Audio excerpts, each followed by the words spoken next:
আল্লাহর কসম এক গ্লাস পানি এখন খাই নাই, যদি এক গ্লাস বেলা বিস্কুট অথবা সেলি বিস্কুট যদি একটা চা দেয় সামান্য, তাইলে একটু ভালো লাগবে।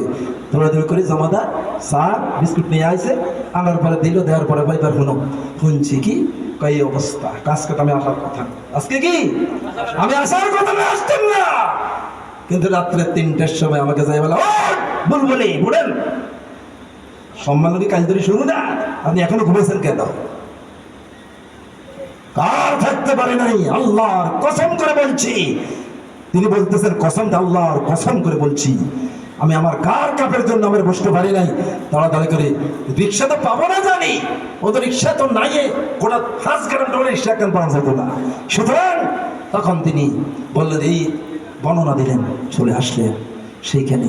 এনার নাম হয়েছে যে মুসলামিয়া সুন্নি শাহ সুফি মুর্শিদ লক্ষ্মীপুরি আল কাদরি আল চিশতি রাহমাহুল্লাহ। চিৎকার করুন আল্লাহু আকবার। সুতরাং